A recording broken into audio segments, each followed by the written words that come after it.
How to create this geometry on TouchDesigner. The steps are gonna be shapes, geometry, and the render. For the shape, I'll start with a grid. We'll connect it to a geometry to have control over the shape.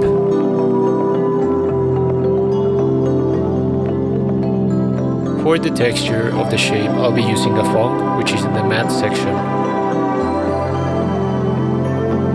Here on the common tab, we're gonna go down on the wireframe and change it to topology wireframing. This will show you the skeleton of the shape. Now we drop the texture into the geometry and select material. Now any shape that we connect to the geometry is gonna be affected by the texture. We'll come back to this later. I'll continue with the grid.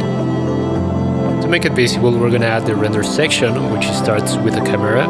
This is to control the point of view of the geometry. Now this camera is gonna be sent to a render to start the chain, and this is gonna then go to an RGB key to give a background, and then a null, just in case we need it in the future, and an out, which we're gonna use to display the shapes on the back. At the moment our grid is gonna be black, so we're gonna be changing this through our PHONG, which is the material. In the RGB tab, we're gonna go to emit, and we can choose our desired color.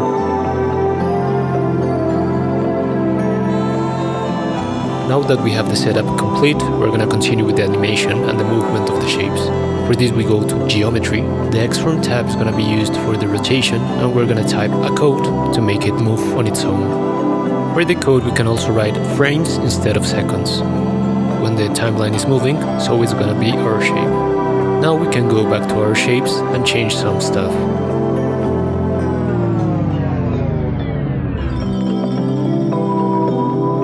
The same can be done with any shape, so you can play with any parameter you want. I'm gonna give one last example with a sphere and show you 3D stuff. We can change the size, we can change the color, and, well, any parameter of the shape.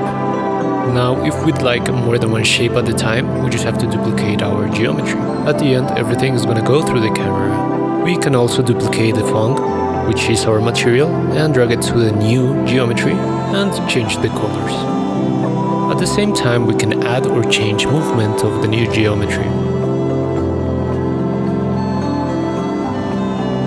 And this would be the final result.